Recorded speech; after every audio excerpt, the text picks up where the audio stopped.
Hello, hello, voilà, retour de ce salon de l'automobile, 88e édition, évidemment à Palexpo.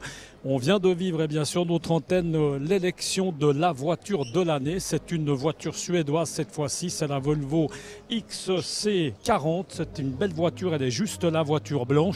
On a le plaisir de commenter cette voiture de l'année avec le directeur général de ce salon de l'auto, André Efti, bonjour. Bonjour. Merci beaucoup de nous accueillir quelques instants. On le voit à la presse, évidemment, est extrêmement présente. André Efti, peut-être juste, c'est impressionnant de voir tous ces journalistes. On n'a franchement pas l'habitude d'en voir forcément autant à Genève dans des manifestations. Ça représente combien de, peut-être nous rappeler, combien de personnes C'est difficile à dire. C'est difficile à dire, comme c'est un peu noir derrière. Mais je pense que c'est toujours assez plein là. Et les journalistes, c'est comme la 7e année qu'on fait cette voiture de l'année ici à Palexpo. Et je pense que les gens, ils ont pris l'habitude de venir voir ce premier événement à Palexpo. Alors c'est sympa parce qu'on entend parler anglais, on voit des gens avec des yeux bridés, si vous voyez ce que je veux dire. Il y a vraiment, il y a vraiment de tout. Oui, il y a heureusement quelques Suisses. Cette voiture de l'année, André Efti, c'est quelque chose qui est important pour le salon parce qu'en fait ça lance tout simplement le salon. Je pense que c'est important pour l'exposant, pour le constructeur. Parce que quand même, c'est une voiture, il peut faire de la publicité toute l'année, tout ça. Et puis la voiture de l'année, on sait que c'est depuis 50 ans que ça existe. C'est le plus vieux trophée, si on veut, comme ça, qui est bien accepté, étant donné qu'il y a quand même une soixantaine de journalistes qui votent là-dessus, qui viennent de 23 pays. Alors justement, qui vote? Ce sont des journalistes. Ce sont des journalistes.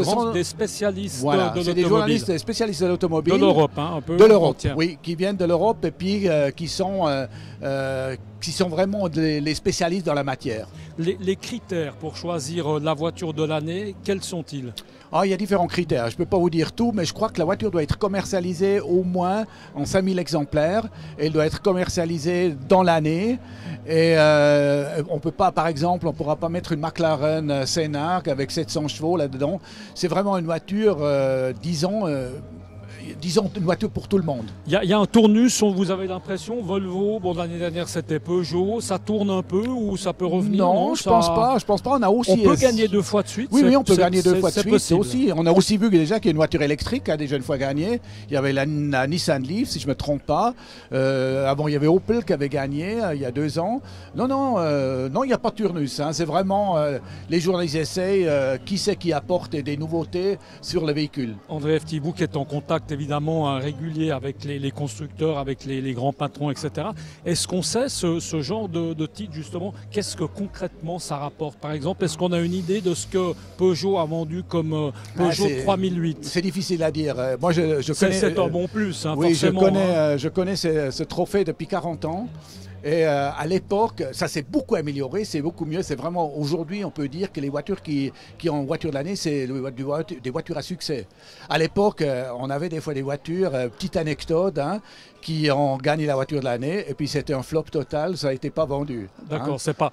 Vous, comme directeur, j'aurais peut-être pu commencer par là, vous aviez une favorite, maintenant on peut le dire, maintenant que c'est passé, vous aviez... Moi, c'est l'Alpha. C'était l'Alpha. C'était l'Alpha. Vous êtes Alpha, parce que c'est vrai que l'Alpha, c'est quelque chose d'assez spécial. C'était Alpha, et puis aussi la Volvo. La Volvo, j'ai eu de la chance déjà de l'essayer, la XC40, parce que j'ai un copain qui est concessionnaire Volvo. Elle est comment? Elle est super.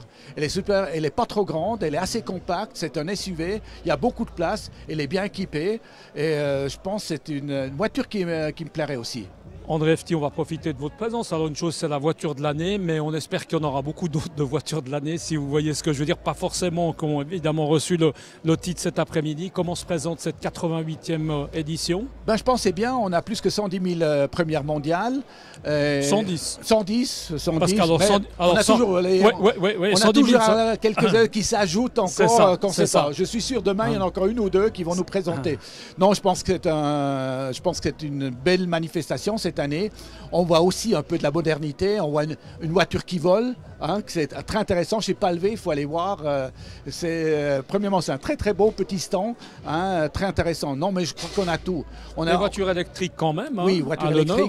On sait bien qu'avec le CO2 de 95 grammes à partir de 2020, chacun présente un peu un véhicule électrique, un véhicule hybride. Et je crois que ça, on en verra encore plus les années qui vont venir. Non, je pense que c'est... Mais aussi, n'oublions pas que le Salon de Genève est très connu pour le design. On a toujours toutes les Ital Design, les Giugiaro, tous ceux-là, les Zenvo, tout ça, ils sont présents à Genève.